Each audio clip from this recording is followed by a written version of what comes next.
예.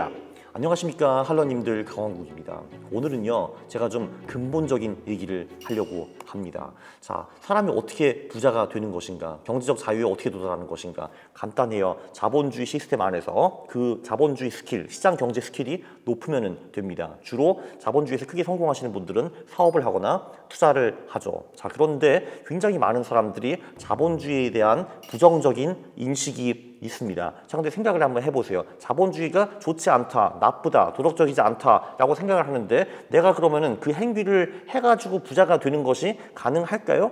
어렵겠죠. 왜냐면은 대부분 사람들은 나쁜 짓으로 돈 벌고 싶지 않거든요. 그래서 그 자본주의에 대해서 부정적인 생각을 있으신 분들은 자본주의에 관련해서 덜 생각을 하게 되고 그쪽으로 활동을 덜 하게 돼가지고 부자가 못 되는 겁니다. 그래서 저는 이 자본주의에 대한 편견을 깨고 싶었어요. 근데 제가 자료가 좀 부족하고 찾는 게 힘드니까 제가 그거 안 하고 있었거든요. 그런데 이번에 독일에 가가지고 이 책을 만났습니다.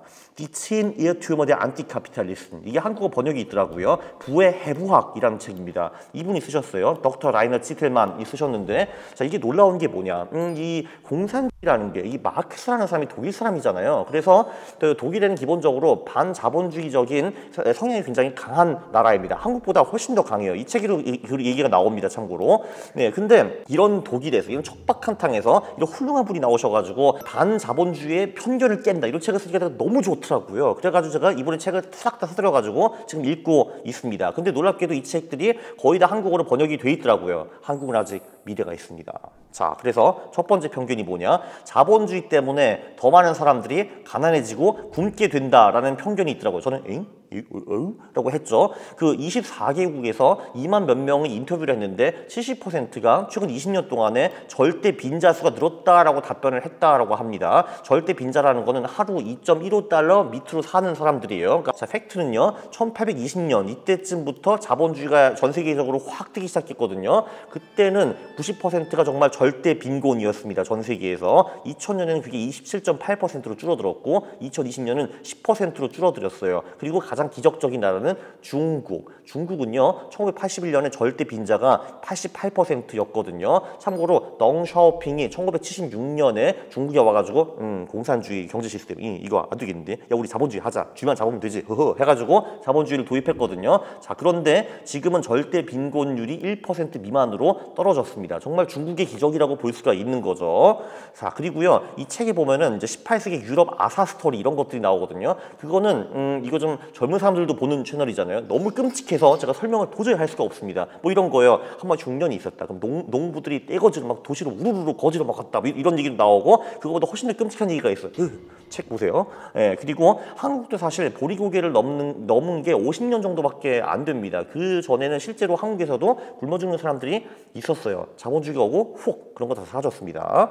네, 그리고 자, 여기 세계 GDP 1820년. 요건 제가 레이 달리오 책에서 비낀 건데, 자 보세요. 한 1600년 이때 자본주의가 탄생했는데 1820년 이때쯤 본격적으로 자본주의가 테이크 오프가 시작되거든요. 2차 산업혁명 이런 것 때문에. 자, 그 후에 GDP가 미친 듯이 올라간다라는 거를 이제 볼 수가 있습니다. 그리고 이게 경제 자유도, 인덱스 오브 이코노믹 프리덤과 1인당 GDP가 매우 높은 상관성을 보인다라는 연구 결과도 있습니다. 그러니까 경제가 점점 더 많이 자본주의적이면은 그 나라 사는 사람들 GDP가 더 높다라는 얘기죠. 그래가지고 자본주의 때문에 더 많은 사람들이 가난해지고 굶게 된다. 삑! 이거 그냥 팩트가 틀렸습니다. 이거 아니야, 그냥 아닙니다.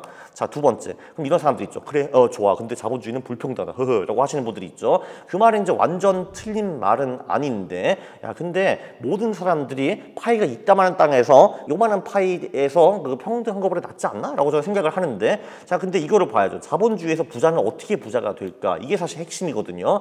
대중이 원하는 재화나 서비스를 제공해서 부자가 되는 겁니다. 우리 빌 게이츠 아저씨 없었으면 제가 지금 이 파워포인트 만들지도 못했겠죠. 베조스 아저씨는요, 아마존을 통해 가지고 전 세계 값싼 값에 물건을 집 앞에까지 가져다 줍니다. 저커베르크 아저씨 인스타 하시잖아요. 페이스북 하잖아요. 그죠? 한마디로 우리한테 큰 편이나 서비스, 재화를 주기 때문에 이 사람들이 떼부자가 되는 겁니다. 다. 근데 이제 빈자의 착각은 이런 거죠. 쟤네들은 나보다 일도 10배 하는 것도 아닌데 소득과 자산이 나의 수백 배, 수천 배다. 이거 불공평해. 이렇게 이제 하는 거거든요, 이게. 근데 이 빈자분들은 이제 대중이 원하는 재원화 서비스를 이만큼 막대하게 제공하지 않잖아요. 이제 그 차이라는 거예요. 이게 기본적으로 자본가들의 멋진 아이디어가 생산성을 극대화하고 우리의 인생을 편리하게 만들고 그리고 파이 전체가 점점 더 커진다 이겁니다. 다시 이 표 가져왔어요. 1820년까지 보면은 그 전에는 인류의 GDP가 아주 더디게 성장을 했는데 이때부터 쭉 올라간다라는 거를 볼 수가 있습니다. 파이가 엄청 커지고 있어요. 200년 전부터. 이렇습니다. 그리고 이게 재밌는 게 뭐냐면은 그 자본주의는 불공평하다라고 하는데 이게 10년, 20년, 30년, 50년, 100년 전에 세계 최고 부자들 리스트를 보잖아요.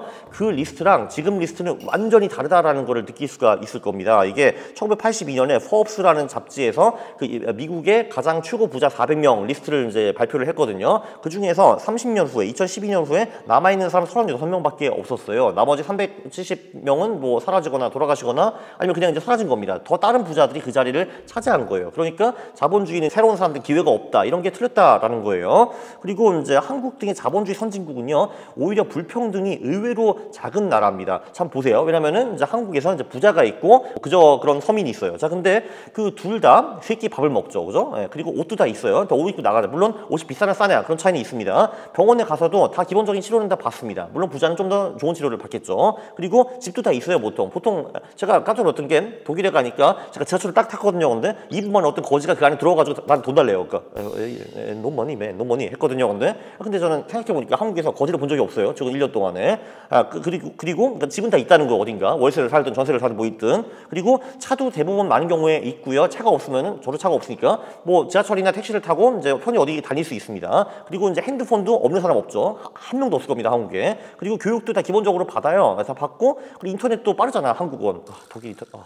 그러니까 기본적으로 부자가 사는 삶이랑 빈자가 사는 삶이랑 물론 차이는 좀 있지만 하는 건 기본적으로 똑같다 이건데 자 근데 정말 이제 자본주의가 안 돌아가고 가난한 나라들을 보면요 부자는 밥을 먹고 빈자는 밥을 못 먹는다 또는 이제 부자는 옷이 있고 빈자는 옷이 별로 없다 뭐 팬티 하나 입고 다닌다 이런 거예요. 근데 그리고 집도 별로 없지 그냥 저 거리에 막 자고 이런 거잖아요. 그래서 불평등이 이런 나라의 이런 자본주의 선진국보다 훨씬 더 크다라는 겁니다. 자, 세 번째 편견. 자본주의는 지구를 망가뜨린다. 환경을 작살낸다. 오! 이런 거 있잖아요.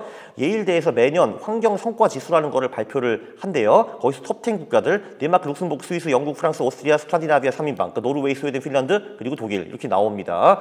각국 GDP와 경제 자유도와 환경 지수 상관성이 매우 높다라는 것도 여러 논문에서 이미 증명이 된 사례이고요. 기본적으로 사람이 먹고 살만해야지 환경에 신경을 쓰는 것이 아닐까라고 저도 생각을 합니다. 뭐 나 좀 굶어 죽고 있는데 친환경적으로 생산하세요. 한번 말 듣겠어요? 안 듣겠지 당연히. 심지어 중국 같은 경우도 먹고 살기 어려울 때는 친환경 이런 거 신경 전혀 안 쓰다가 지금 뭐 전기차 뭐 리딩 컨트리 뭐 이렇게 나오잖아요. 그래서 진짜 나름대로 태양광도 열심히 하고 뭐 하고 있습니다. 물론 지금은 좀 불충분하긴 하지만 중국이 친환경 쪽에 신경 많이 쓰는 것도 맞기는 맞아요. 자 그리고 이제 기본적으로 자본가들은 돈을 아끼기 위해서 원자재를 덜 또는 안 쓰는 생산 기술을 계속 만들어 냅니다. 예를 들면은 옛날에는 막 종이 같은 거 막 찍어냈거든요. 근데 요즘은 그냥 핸드폰이나 태블릿으로 딱 보잖아요. 근데 나무를 안 깎아도 됩니다. 뭐 이런 거 예를 들면은 그리고 이 책에서 처음 배운 거는 소련과 동독 같은 공산주의 환경 오염이 상상 초월했다 이겁니다. 이게 이제 아라르 호수 1989년 이게 2014년 뭐 이랬습니다. 이게 보시면요 이게 이제 초록색 나라가 환경이 좀 잘 돌아간다는 나라고 이제 좀 시꺼먼 나라들이 환경이 좀 별로라는 나라인데 보시면은 이제 못 사는 나라들이 기본적으로 환경 그런 개념이 좀 많이 약하다라는 거를 이제 볼 수가 있고요. 저도 이제 90년대 초반에 독일에 갔는데 그때 이제 제가 함부르크에 살았는데 엘베 강이 있었거든요. 근데 절대로 거기 들어가거나 먹으면 안 된다라고 했어요. 왜냐면은 동독이나 체코에서 이상한 걸 너무 많이 퍼부어가지고 쓸 수 없다라고 했는데 한 10년 15년 지나니까 수영도 되고 그 엘베물 떠서 먹어도 되고 이제 지금 괜찮습니다. 함부르크에 수돗물 먹어도 되거든요 지금. 이제 그래서 이제 그 나라들도 자본주의가 되고서 이제 그 GDP가 올라가고 살만해지니까 환경을 많이 이제 아끼게 되더라 이제 이런 얘기였습니다. 그래서 이것도 쓸데없는 편견이에요. 자, 네 번째, 자본주의는 이기적이고 탐욕적이다. 사회에도 기여를 해야지. 이런 사람들이 꼭 있단 말이야. 자, 근데 저도 한번 생각을 해봤어요. 제가 이번에 이제 1000번째 영상 올리니까 당신 때문에 돈 많이 벌었다. 자산 배분을 공부해가지고 돈을 많이 이제 그 깨지는 걸 아꼈다. 그래서 너 때문에 이제 경기비용가 많이 들어 돈 벌었다. 이런 얘기가 들려오잖아요. 그럼 실제로 제가 그런 사람들은 돈을 벌게 해주고 돈을 안 잃게 해준 거니까 사회적 기여한 게 맞잖아요. 제가 근데 저는 그런 의지도 없었는데 그렇게 하게 되는 겁니다. 이게 의지가 중요한 게 아니라 결과가 중요한 거잖아요. 저는 이제 놀랍게도 이 보이지 않는 손 때문에 때문에 사회에 기여하고 싶지도 않았는데 사회에 엄청 기여를 했다. 뭐 이런 겁니다. 그리고 사실 가장 반사회적인 기업이 이익이 없는 기업입니다. 직원들의 일자리가 흔들리잖아요. 그 이익이 한 몇 년 동안 없으면은 그 문 닫아야 되잖아. 그럼 그 사람들 다 실업자 되는 겁니다. 그렇죠? 그리고 자본가가 이기적이다라는 말도 틀린 말이래. 이 책에 아주 훌륭한 얘기가 나왔는데 자본가는 공감력이 끝판왕이어야만 훌륭한 자본가가 된다. 왜냐하면 고객들이 뭘 원하는지 그 상품과 서비스를 만들어내야 되잖아요. 심지어 고객이 자기가 그 원하는지도 모를 때 만들어내는 것이 베스트입니다. 그래서 공감력이 정말 끝판왕이 아니면은 제대로 된 자본가가 될 수 없다라는 거죠. 그리고 자본가가 되면은 실리, 윤리, 도덕이 엄청 중요합니다. 고객 신뢰가 있어야지만 내 제품을 이렇게 살 거 아니야. 그렇죠? 그래서 이기적이고 탐욕적인 게 맞기는 맞는데 근데 이게 오히려 사회에 엄청 기여를 한다라는 겁니다. 이걸 알아셔야 돼요, 여러분. 이게 되게 중요합니다, 여러분. 되게 중요한 거예요. 그리고 뭐 이런 거, 자본주의는 독점 기업을 만든다라는 편견도 있습니다. 희한한 발상은요, 사회주의 국가는 국가가 모든 사람을 다 독점을 하는데 지금 왜 자본주의가 독점을 친다고 난리를 치는 거예요. 그게 이해가 안 되거든요. 그리고 기본적으로 독점은 이유가 있습니다. 일단 독점 기업은 규모의 효과가 있죠. 일단 많은 그 물건을 그 규모가 크니까 빨리 그리고 싸게 생산할 수가 있잖아요. 그리고 소비자는 바보가 아닙니다. 독점 기업이 그지 같은 거 만들어내면은 다른 기업이 저 그지 같네, 내가 더 잘 만들 수 있어, 딱 나타날 거 아니에요.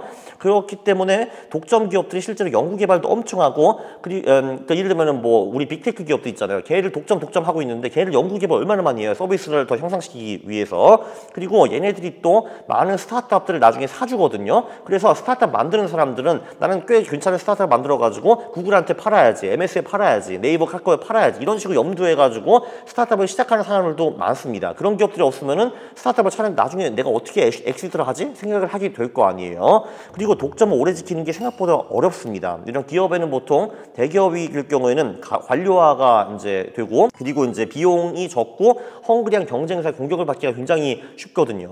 그 이제 한때 독점 기업들 뭐 코다 기억나세요? 사진기, IBM, 뭐 제록스, 뭐 보통 옛날에 복사하면 제록스 한다라고 했잖아요.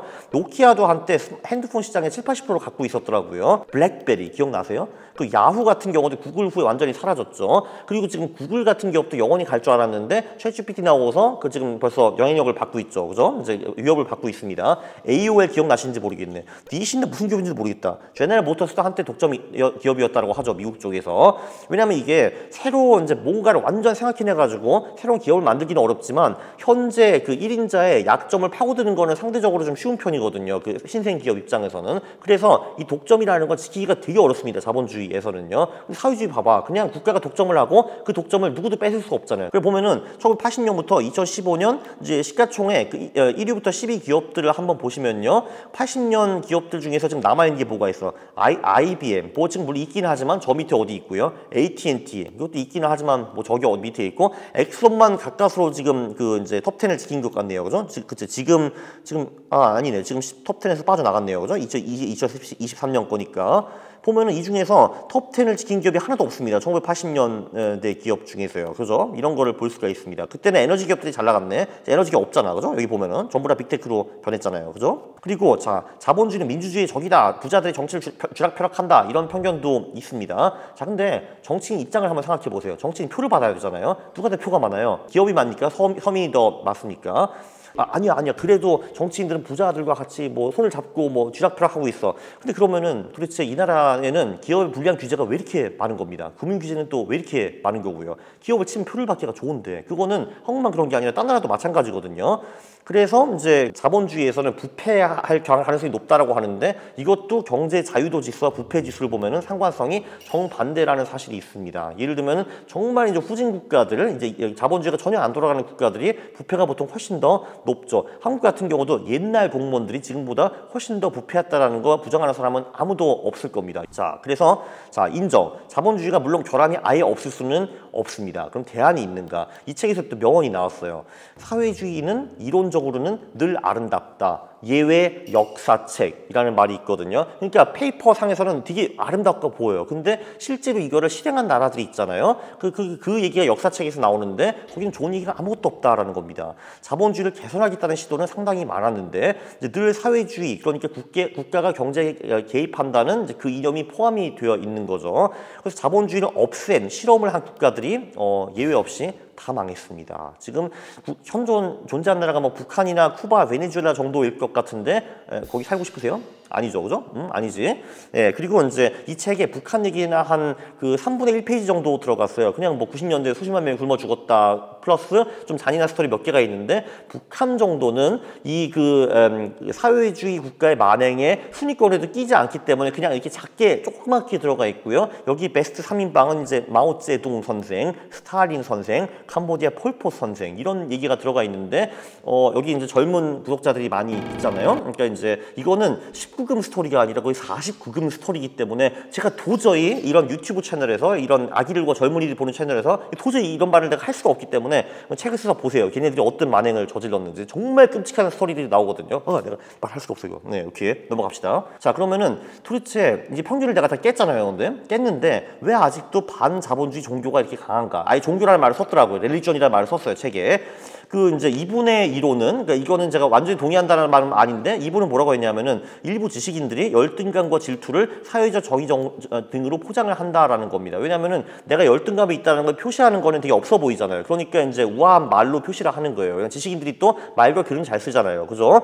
이런 거죠. 내가 이제 저 자본가를 보다 아는 것과 배운 것도 많고 지능도 높은데 왜 돈은 제가 다 가져가나라는 생각을 분명히 할 거거든요. 그래서 이제 열등감과 질투를 보여주는 것이 없어 보이니까 시스템이 불공평하다 식으로 존재감을 표현을 하는데 이제 자본주의에서 잘 못 나가는 사람들 그것에 적극 동의를 하게 되는 거죠. 왜냐면은 이제 내가 모자란 게 아니라 시스템 때문에 내가 부자가 못 된다고 하는데 그거 되게 달콤하잖아요. 내가 노력하는 것보다는 남 탓하는 게 훨씬 더 편하잖아. 그죠? 그리고 자본주의는 위에 봤던 것처럼 공격 포인트가 굉장히 많습니다.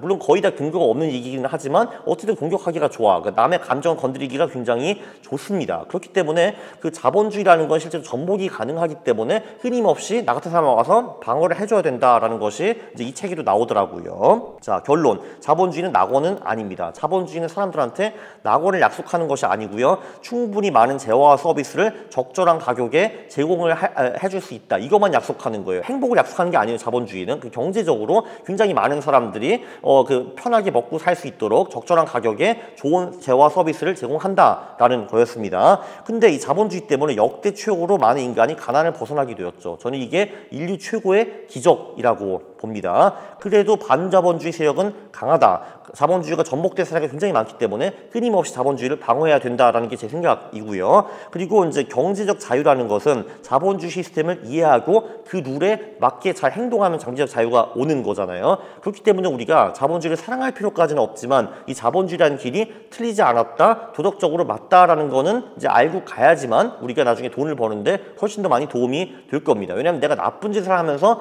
돈을 벌겠다라는 사람은 생각보다 별로 없거든요. 네, 자본주의 좋은 겁니다. 그러니까 좋은 거를 하면서 돈을 법시다. 네, 그게 결론이었네요. 구독 그리고 좋아요 부탁드리겠습니다. 싫어요 누르시면 제가 매우 싫어합니다. 감사합니다.